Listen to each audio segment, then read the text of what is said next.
Hey everybody, it's Shadowstar and Crystal here for another Arrow review. This time, we're starting Season 4. Supposedly the worst season according to everyone else, but we'll see what we think as we go through. But let's start with the first episode, Green Arrow. Well, it took them 3 seasons to finally use a name, but... well, first off, I can safely assure you that this episode is nowhere near as bad as any of the most recent Season 3 episodes. Yeah, it was nice and refreshing. It was alright. It really is, that's a point I was going to bring up. Like or hate Season 4, it is, as many people say, a clean slate. Season 3 was the end of an era in many ways. We lost the era, we lost the base, we lost a lot of things. Yeah. So it really does feel like a fresh slate for a lot of reasons. But the episode starts, well, not where we left off, but it starts with Oliver living happily ever after. But, I don't know, we get a small scene of them having some stupid neighbours, Oliver wants to propose, Felicity's bored, that's basically it. Yeah. But then you've got the bit where they come back to town, and you know what that reminded me of? What? The beginning of Season 2. The bit where they're driving through town and talking about how crap it is. Yeah, he looks out the windows. It very much reminds me of the bit in Season... It's a lot like that, where... Yeah, I was thinking that too. Where at the start of Season 2, Felicity and Diggle go to the island to find Oliver, who doesn't want to do this anymore, and comes back to town, he's like, I don't know what I'm doing. Yeah. It's very similar. I just thought of that. But, obviously, a lot of new things have changed. For one, like we lampshaded in last season, Fee is on the team. Which is just fun to see her around on the team, finally. Yeah, she's having fun with it. But of course, there's more than that going on with Fee. Yeah, she's a bit aggressive. We'll get to that later on. But other changes is Diggle's got a very stupid-looking helmet. And he's full of stupid drama. It's not as dumb as somebody else's helmet and a mask we get later on.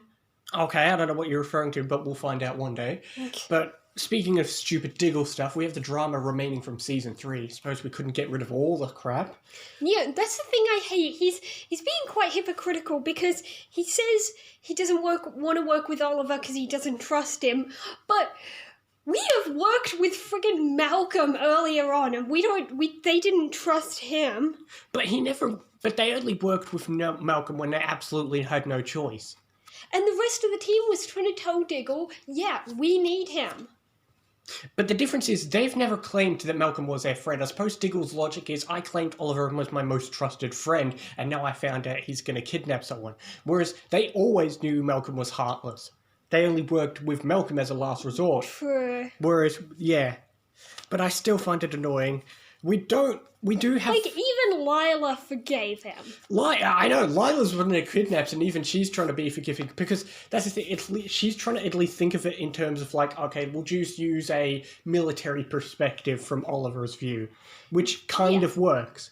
But this episode... even baby Sarah didn't seem to be mad, and Oliver made her cry. I don't think she remembers, and she never will. But this episode episode wastes no time in establishing our villain.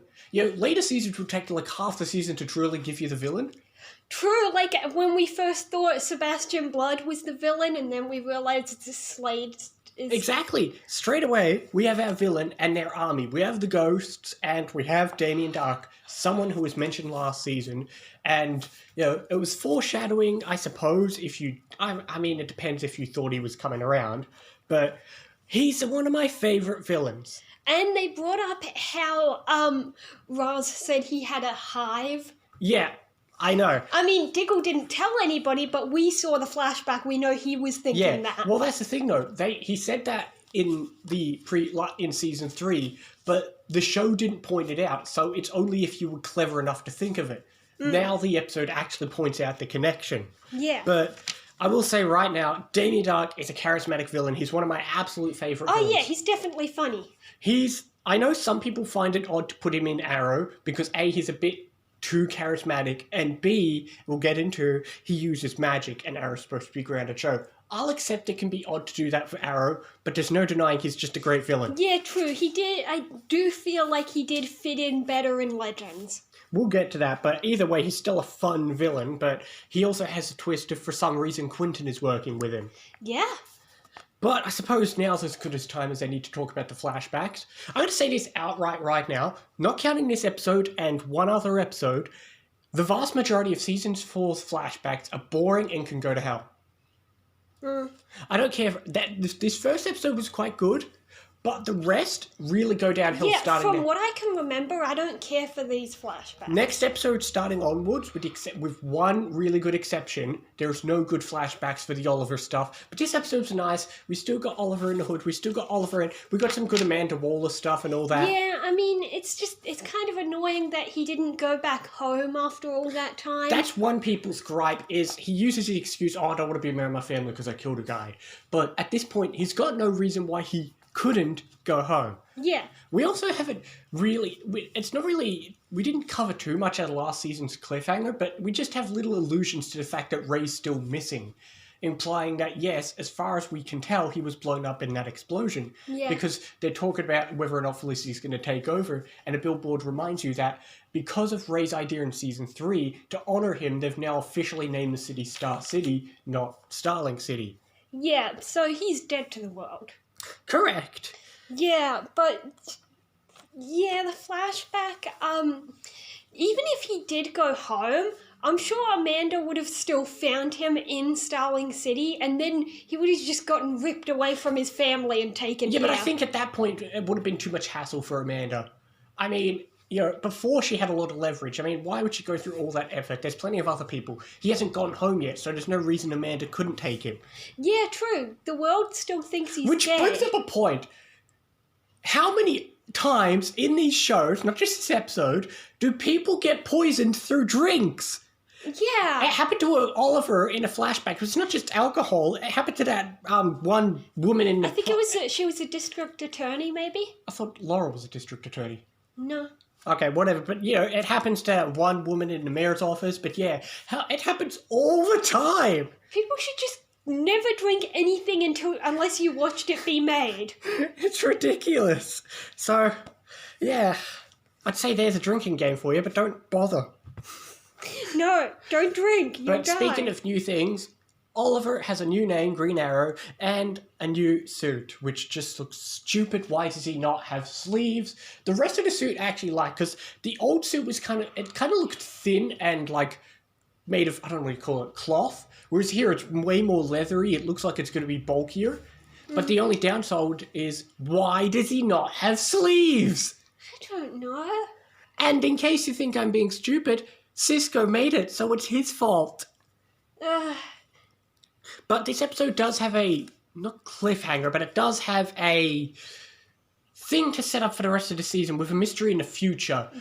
Somebody dies and is buried in a grave, and it implies to be somebody big that would really upset Oliver. Yeah, Oliver's crying. Barry comes along. He says, sorry I missed the funeral. And we get a mention of Zoom, which comic fans would get excited for that. That's true. There was 2 references to things that'll take place in the first Flash episode, Zoom, and they mentioned Flash Day. It's not too much of a spoiler because, honestly, both those things will be mentioned in the very next Flash episode. Spoiler alert. Yeah. But, all in all, it's a pretty damn good episode for the start of season, in my opinion. Yeah, it's pretty good. I'll go as high as 7. I'll give it a nice 8. It's a great starting first episode. Aside from a little bit of the Diggle drama, it's really good. Sets up a great villain. Sets up a lot of good stuff. Like I said, I think people exaggerate. They act like every single second of season 4 is pure torture. There's only a few... I can think of some bad scenes, but they're way later. But most of the season's good, or at least fine. Yeah. I'm going to give it a nice 8. It's a great first episode. Yeah, I'll stick with 7. It's fine. There's plenty of good moments in season 4 that people forget about, but we'll get to them later. Yeah. But for now, that's it for this. What is the next episode called? The Candidate.